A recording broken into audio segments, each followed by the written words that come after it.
소화통은 스트레스가 많고 생활이 불규칙적인 현대인들에게 혹시 여러분도 팔이나 다리, 등이나 가슴, 배 부위에 소아청소년 비만은 사실 전 세계적으로 이 소아청소년 이 다낭성 난소 증후군이 증상이 굉장히 다양하게 세상에 수없이 많은 병이 있는 것처럼 그 병을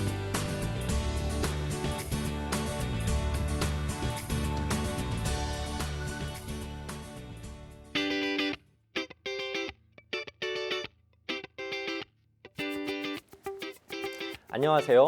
건강보감 한의사 황만기입니다. 오늘 강의는 소아청소년 만성 기침에 대한 한의학적 치료법에 대해서 알아보는 시간인데요. 기침이란 무엇인지, 기침이란 어떻게 정의되는지에 대해서 먼저 알아보고 기침의 종류로 급성 기침, 또 아급성 기침, 그러니까 버금 아자를 쓰거든요.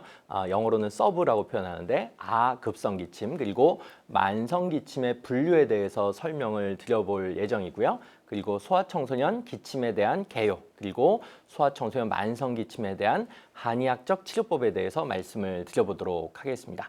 그럼 오늘 강의 시작하겠습니다.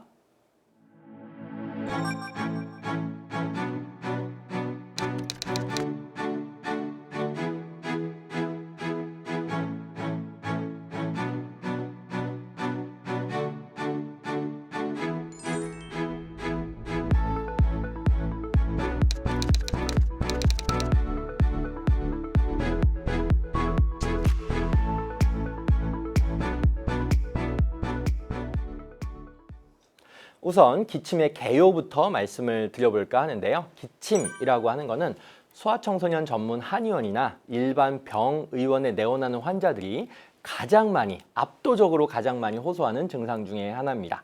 기침의 원인으로는 가벼운 감기에서부터 폐렴, 폐암에 이르기까지 너무나 다양하기 때문에 절대로 소홀하게 대할 수 없는 증상이기도 합니다.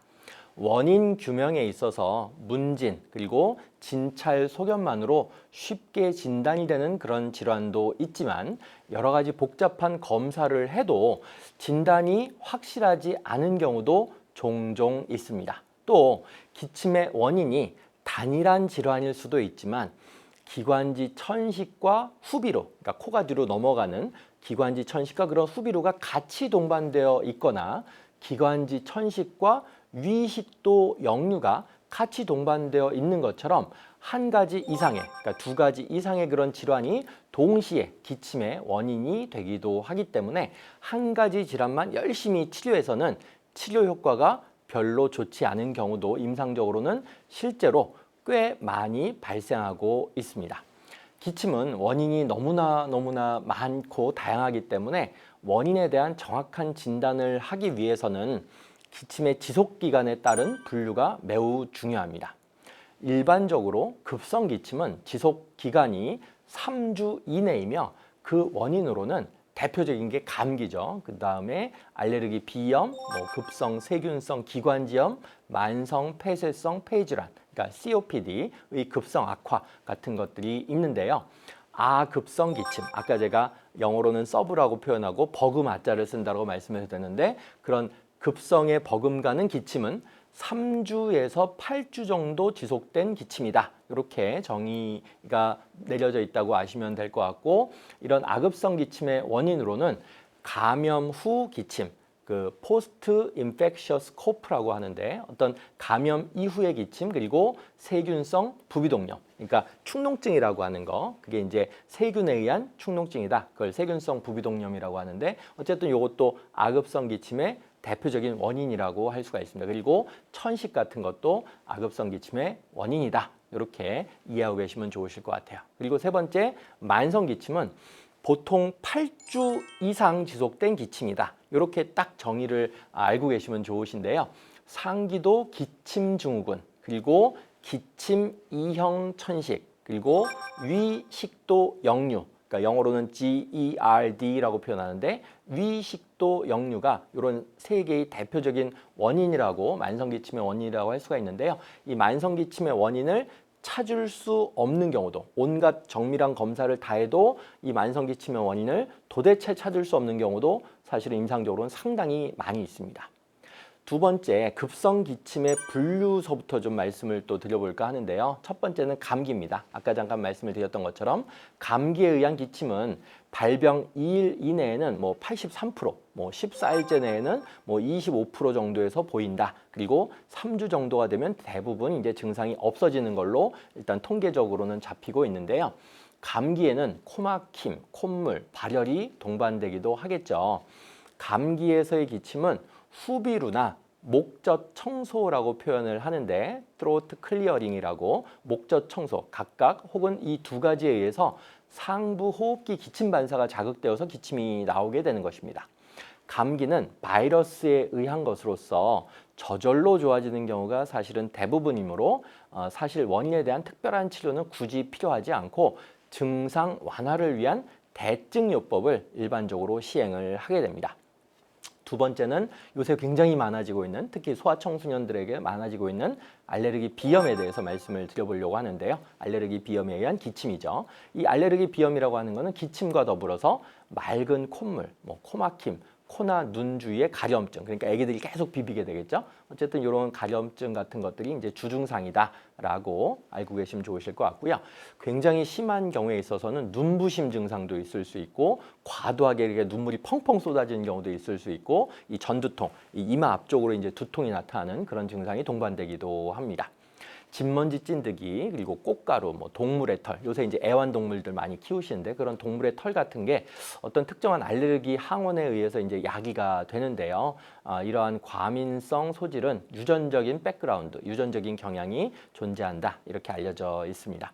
코 안을 이렇게 비내시경 같은 걸로 진찰을 하다 보면 코 점막이 이렇게 많이 부어 있고 굉장히 창백한 그런 경향을 보이고요. 수양성, 그러니까 물과 같이, 그러니까 수돗물 튼 것처럼 수양성, 그러니까 맑은 콧물, 그리고 점액선 분비물이 고여 있는 것을 코 안을 비내시경으로 진찰하면 관찰을 할 수가 있는데요. 이 농성 분비물이 있으면, 그러니까 끈적끈적한 그런 농성 분비물이 있으면 2차 감염으로 인한 부비동염을 같이 생각을 해야 되고요. 부비동염도 비염과 같이 적극적으로 치료해 줄 필요가 있는 그런 케이스에 해당이 됩니다. 세 번째는 급성 세균성 부비동염에 대해서 말씀을 드려볼까 하는데요. 급성 세균성 부비동염은 코 안에 이제 작은 구멍이 막혀가지고 뼛속에 공간이 이 부비동이 제대로 이제 환기 그리고 배설이 잘 되지 않아 노폐물 배출이 잘 되지 않아 가지고 2차적으로 부비동에 염증이 발생하고 그 농성 분비물 끈끈한 그런 분비물이 계속 고여 가지고 염증이 심해진 상태다. 이렇게 알고 계시면 좋으실 것 같아요. 그리고 기침이라든지 누런 콧물이라든지 코막힘, 뭐 안면부의 통증이 수반되었을 때 의심해 볼 수가 있는 거죠. 그리고 감기 증세가 평소보다 너무 오래 지속되고 맑았던 콧물이 누렇거나 이제 연두색이 되고 또 이제 가끔씩 발열 같은 것도 있을 수 있고 춥다고 오한기가 나타나는 그런 경우도 있을 수가 있습니다. 또 안면부의 통증과 더불어서 발열이나 뭐 이렇게 치통 뭐 이런 것들이 동반이 될 수도 있다. 이렇게 이해하시면 좋으실 것 같습니다. 세 번째, 아급성 기침의 분류에 대해서 한번 좀 알아볼까 하는데요. 첫 번째는 감염 후 기침입니다. 아까 말씀드렸던 포스트 인펙셔스 코프라고 굉장히 유명한 그런 이제 용어가 되겠는데요. 이 감염 후의 기침은 이 폐렴 등의 합병증이 없이 다만 급성 호흡기 감염에 의해서 기침이 유발되는 경우를 총칭하고 있습니다. 감염 후의 기침은 사실 특별한 적극적인 치료가 없이도 대부분 증상이 없어지긴 하는데요. 이 질환에서의 기침의 원인은 감염에 의해서 유발된 비염이나 기관지염 등에 의한 것이고 기관지 과민성이 같이 동반되기도 합니다. 두 번째는 아급성 세균성 부비동염인데요. 부비동에 대한 방사선학적 검사에서 뭐 CT나 엑스레이 같은 걸 찍어보면 부비동 점막이 이렇게 막 두꺼워져 있거나 혼탁 같은 것들이 있을 때 한번 의심해 볼 수 있는 그런 질환이다. 이렇게 알고 계시면 좋으실 것 같아요. 네 번째는 우리 만성기침의 분류에 대해서 한번 알아보도록 하겠는데요. 아까 제가 만 8주 이상 지속적인 기침을 하는 것을 보통 이제 만성기침이라고 한다고 말씀을 드렸었는데 담배를 피우지 않는 사람에게서 이 가슴 엑스레이 검사, 그러니까 흉부 X선 검사가 정상이라면 만성기침은 이 상기도 기침 증후군 아니면 기침 이형 천식, 위식도 역류, 호산구성 기관지염 등에 의한 것이 거의 대부분입니다. 이외에도 만성 기관지염, 뭐 기관지 확장증, 드물게는 뭐 폐암이라든지 시민성 기침, 그러니까 스트레스 받아가지고 기침한 경우도 있거든요. 어쨌든 시민성 기침 같은 것들이 원인이 되기도 합니다. 소분류로 이제 첫 번째 상기도 기침증후군 말씀을 드려볼까 하는데요. 상기도 기침증후군은 만성 기침의 가장 흔한 원인으로서 주로 감염이라든지 알레르기 비염, 혈관운동성 비염, 비알레르기성 호상구성 비염, 뭐 만성 세균성 부비동염 등과 연관되어서 발생이 되는데, 상기도 기침증후군 진단은 이 분비물이 목 뒤로 넘어가는 증상, 뭐 콧물, 코를 입으로 이렇게 자꾸만 빨아들여서 내뱉는 등의 증상이 있거나, 진찰을 했었을 때 그 목 뒤쪽 인후에 분비물이 보이거나 점막이 이 자갈 모양을 보이는 경우에 보통 의심을 해볼 수가 있습니다.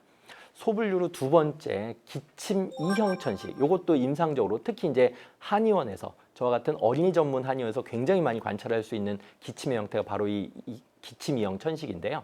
전형적인 기관지 천식은 뭐 기침이라든지 호흡곤란, 그리고 천명음이라고 들어보셨을 거예요. 그 쌕쌕거리는 소리 같은 게 증상이 함께 나타나는데, 근데 이제 기침을 유일한 증상으로 하는 천식을 보통 기침 이형 천식 이라고 표현을 합니다. 영어로는 cough variant asthma라고 표현을 하는데, 이런 기침이형 천식 만성 기침 환자의 한 30에서 40%를 차지하는 게 바로 이 기침이형 천식입니다. 기침은 대개 습성이 아니고 건성입니다. 그러니까 마른 기침을 한다는 얘기죠. 그리고 굉장히 발작적으로 드러나요. 그리고 감기나 원인 알레르기에 노출 시에 기도염증이 악화되거나 주변에 뭐 담배 연기 같은 거에 노출됐을 때, 아니면 자극적인 어떤 냄새 같은 걸 맡았을 때, 예를 들어서 뭐 카레 냄새를 맡았을 때, 아니면 뭐 운동을 심하게 한 경우, 그리고 에어컨 같은 찬 공기에 노출되었을 때에도 이 기침이 굉장히 악화될 수가 있다. 이렇게 이해하시면 좋으실 것 같아요. 소분류로 세 번째, 그 위식도 역류 질환, 아까 제가 GERD라고 표현했는데, 위식도 역류는 서양에서는 만성 기침 환자의 한 10%에서 20%를 차지하고 있지만, 사실 우리나라와 같은 동아시아권에서는 빈도가 사실은 상당히 낮은 편입니다. 역류감이라든지 뭐 속쓰림, 뭐 신맛, 가슴 통증 같은 위역류의 증상 없이 만성 기침 자체가 유일한 증상인 경우도 50에서 75%에 이른다. 그러니까 꽤 높은 비율이죠. 그리고 위식도 역류 시에 기침을 일으키는 기전으로는 위식도 역류에 의해서 식도 하부 점막에 분포해 있는 기침 수용체가 있는데, 그 기침 수용체가 이제 자극이 되어서 기침이 발생이 되는 것입니다. 위 내용물이 호흡기로 흡입되어서 직접 기도를 자극해서 기침이 발생한다. 이렇게 알려져 있기도 합니다. 위식도 역류의 만성 기침의 진단을 위해서는 한 24시간 식도 폐하 감시를 실시를 할 수가 있습니다. 폐하라고 하는 거는 뭐 고등학교 때 아마 화학 시간을 배우셨을 텐데, 뭐 산 알칼리 그거를 이렇게 확인하는 그런 기준이 되는 거 아니겠습니까? 그러니까 pH라고 표현하는데, 그런 폐하 감시를 시행할 수가 있다. 취침 전에 2~3시간 동안의 금식, 그리고 카페인이라든지 술, 초콜릿 등을 피하고 베개를 한 10cm 정도 높게 해서 자면 치료에 어느 정도 도움이 됩니다. 소분류로 네 번째, 그 호상구성 기관지염에 대해서 말씀을 드려보겠는데요. 이 호상구성 기관지염은 만성 기침의 네 번째로 흔한 원인입니다. 기침 이외에 다른 증상이 없고요. 흉부 X선 검사라든지 폐기능 검사, 뭐 귀도감인 검사 다 해봐도 다 정상이죠. 따라서 다른 치료에 반응이 없거나 부분적으로만 반응이 있는 경우에 반드시 고려해야 될 진단명이 바로 호상구성 기관지염이다. 이렇게 알고 계시면 좋으실 것 같아요. 그리고 이 호상구성 기관지염의 유발 요인은 좀 불확실하지만, 흡입성 알레르기 항원이나 직업적 자극원의 노출과 연관이 있을 것으로 이제 좀 추정을 하고 있다. 이렇게 교과서적으로는 되어 있습니다. 그리고 소분류 다섯 번째, 흡연에 의한 만성 기침. 이것도 굉장히 이렇게 많은 상황인데요.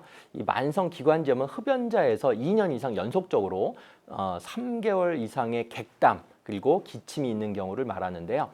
담배를 비롯한 기도자극 물질에 노출된 경우가 대부분이기 때문에 담배 등 자극 물질의 노출을 피하면 일단은 호전이 됩니다. 이를 감별하기 위해서 금연을 지속하면서 4주간 관찰하는 것이 검사의 우선적인 일이다. 이렇게 교과서적으로는 알려져 있습니다. 그리고 여섯 번째, 소분류 여섯 번째는 고혈압 약 드시는 분 많으시죠? 이 고혈압 약에 의해서 유발되는 만성 기침도 있어요. 이 고혈압 약, 특히 안지오텐신 전환효소 억제제, 그러니까 ACE 이니비터라고 표현하는 이런 고혈압 약을 복용하시는 경우에 있어서 이 고혈압 약에 의한 부작용으로서 한 10% 정도 되는 환자들에게서 만성 기침이 유발될 수가 있습니다. 목이 간질간질거리는 느낌과 심한 마른 기침이 주된 증상인데요. 이 폐 기능과는 무관하기 때문에 천식 환자에게서 더 많이 나타나지는 않습니다.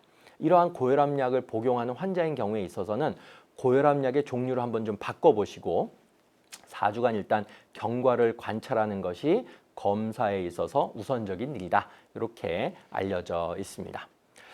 다섯 번째, 이 소아청소년 기침에 대한 개요를 좀 말씀을 드려볼게요. 사실 기침이라고 하는 게 이 폐포의 공기가 기도를 통해서 이 한꺼번에 나오는 현상이다라고 좀 조직학적으로는 정의할 수가 있는데요. 이 이물질의 흡인을 막고 이 점액이나 입자를 밖으로 내보내서 이 기도를 보호하려는 반사작용의 일종이다. 이렇게 이해하시면 좋을 것 같아요. 그리고 기침은 그 자체가 질병은 아니죠. 어쨌든 기침 그 자체는 이제 질병이 아닌데 다양한 흉부 질환의 중요한 기본 증상 중에 하나다. 이렇게 이해하시면 좋으실 것 같습니다. 그리고 소아청소년 기침의 경우에 있어서는 원인 질환에 따라서 기침 소리가 굉장히 다릅니다.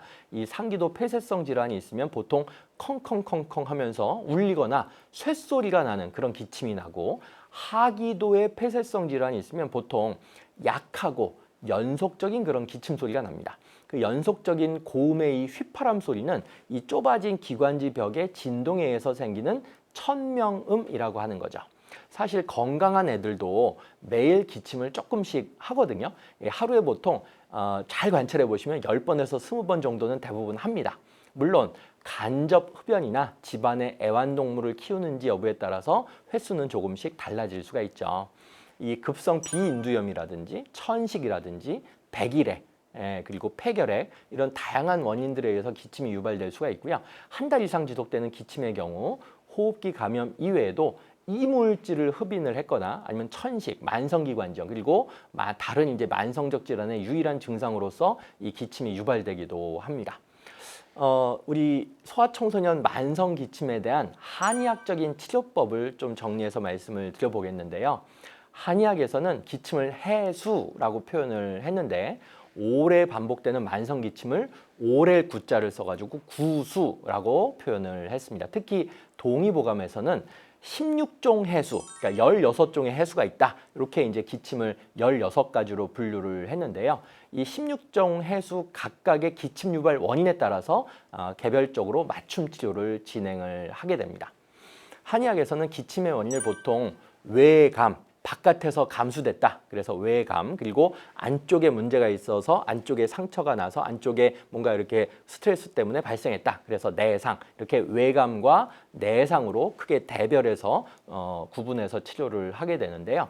이 바깥의 나쁜 기운이 호흡기계에 침입해서 기침이 발생된 것이 외감 해수이고, 호흡기 계통의 기능 자체의 불안정이라든지 아니면 스트레스 받아서 아니면 호흡기 계통 기능 자체가 약해서 발생된 게 내상 해수다. 이렇게 크게 두 가지로 대별이 되는 거죠. 일반적으로 기침 발생이 급작스러운 양태를 보이게 되는 외감 해수의 주증상은 기침, 오한, 발열, 두통입니다. 외감 해수의 한의학적인 원인은 보통 바람이라든지 찬 기운, 열, 이런 것들이 있는데, 이걸 한자로 풍한, 풍열, 풍조, 이제 건조한 것도 문제가 되니까 어쨌든 풍한, 풍열, 풍조 등의 외부의 나쁜 기운이 호흡기 계통에 침범한 것이죠. 반대로 내상해수는 발병이 완만하고 기침이 오랫동안 지속되어서 잘 낫지 않는 경향을 보이게 됩니다. 내상해수의 원인은 보통 폐를 비롯한 여러 장부의 허약 상태나 기능 부조화 상태이죠. 특히 소화기 계통이 약한 경우에는 담에 취약하게 되는데요. 이로 인해서 만성 기침이 유발된 경우를 비허생담이다. 그러니까 소화기 계통이 허약해서 담이 발생했다. 그걸 비허생담이라고 하고, 정신적인 스트레스로 인해서 만성 기침이 유발된 경우를 간화범폐. 그러니까 간이 보통 스트레스를 관장하는 장부거든요. 그래서 간에 화가 많이 끼어서 폐를 침범했다. 그래서 간화범폐라고 하고, 폐의 진액이 부족해지고 폐기가 약해서 숨이 짧아지는 폐장 허손, 폐 자체가 이제 허손하게 된다, 손해봤다. 그래서 폐장허손이라고 표현하는데 어쨌든 이런 것들이 만성기침의 원인이 될 수도 있습니다. 특히 우리 소아청소년들 중에서는 폐계 허야가, 호흡기계 허야가인 경우에 있어서는 이 만성기침에 시달릴 가능성이 훨씬 더 높아지게 되죠. 또 간대 폐소의 경향성이 높은 태음인들, 즉 이제 폐국이 약한 그런 태음인들 역시 이 만성기침에 노출될 개연성이 매우 높습니다. 별로 추위에 지속적으로 노출된 것도 아닌데 만성기침을 끊임없이 계속 달고 살거나 감기 기운이 없어도 콧물, 코막힘, 재채기, 잔기침, 가래 증세가 이상하게 오래가는 경우, 그리고 밤이나 새벽에 쌕쌕거리는 천명음이 들리는 것과 같은 양상을 지속적으로 보이는 경우가 바로 그러한 그런 폐계 허야가들, 호흡기계 허야가들에게서 임상적으로 잘 나타나게 됩니다. 이렇게 만성기침에 시달리고 있는 소아청소년들에게는 형계보중탕, 아니면 소청룡탕, 삼소음, 갈근탕, 과루지실탕, 청화보음탕, 형계연교탕 등과 같이 이게 한의과대학에서 배우는 굉장히 유명한 처방이거든요. 근데 일반인 분들은 좀 낯설 수 있는 그런 이제 처방들이라고도 할 수 있는데 어쨌든 이런 이제 굉장히 유명한 호흡기 계통을 보강해주는 이런 처방들처럼 이 폐계 허야가들이나 폐 기운이 약한 태음인들에게 크게 도움이 되는 그런 체질별 한약 처방 복용과 정기적인 침 치료를 통해서 만성기침을 보다 적극적으로 한의학적으로 관리를 해야 됩니다. 오늘은 만성기침의 정의, 분류, 원인, 그리고 소아청소년, 특히 이제 소아청소년의 만성기침에 대한 한의학적인 체질 개선 치료법에 대해서 알아보았습니다.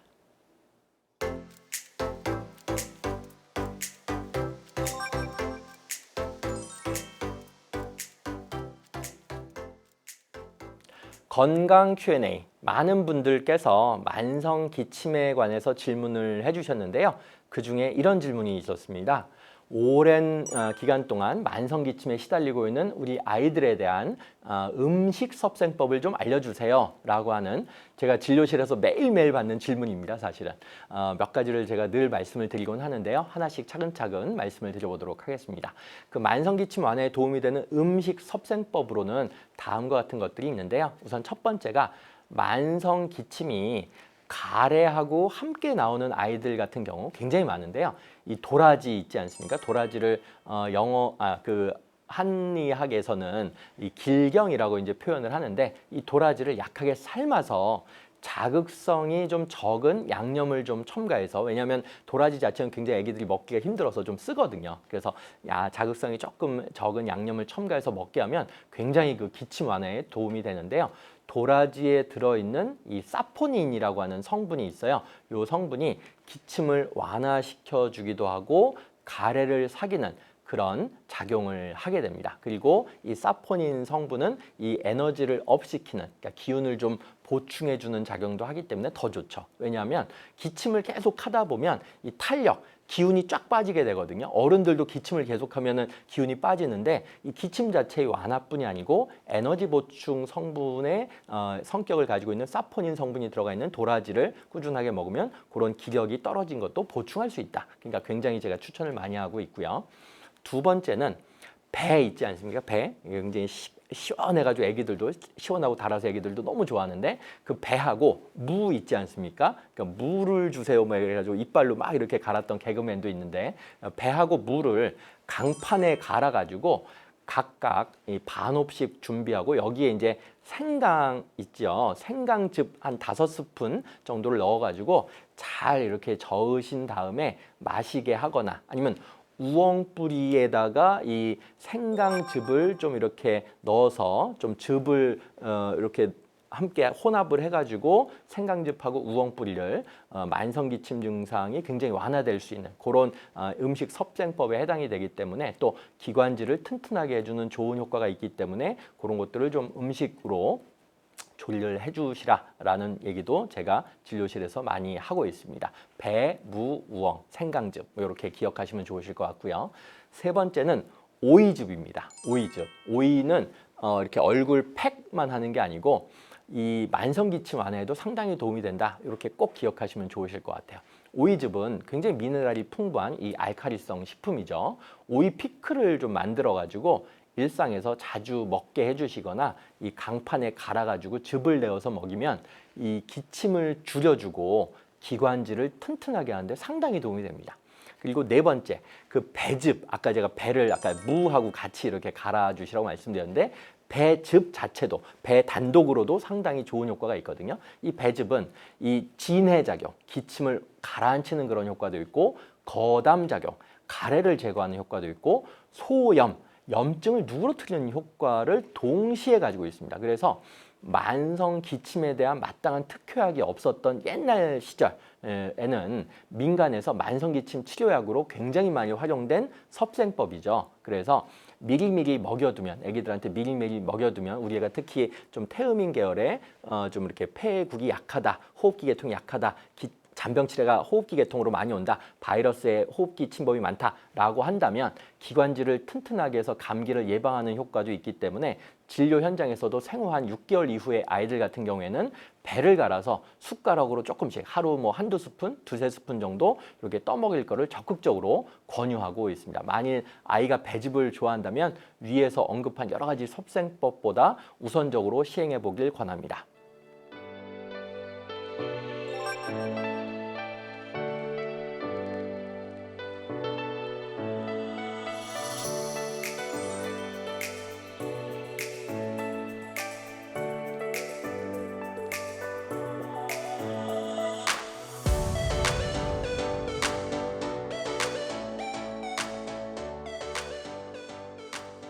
건강보감 이제 마칠 시간입니다. 오늘은 기침이란 무엇인지 알아보았고, 기침의 종류로 급성 기침이 있고 아급성 기침이 있고 만성 기침이 있다, 이런 이제 분류에 대해서도 설명을 드려보았고요. 소아청소년 기침에 대한 개요, 그리고 우리 소아청소년 만성 기침 환자들에 대한 한의학적인 체질 개선 치료법에 대해서 알아보았습니다. 다음 시간에도 함께 하시면서 더욱 건강해지시기를 바라겠습니다. 감사합니다.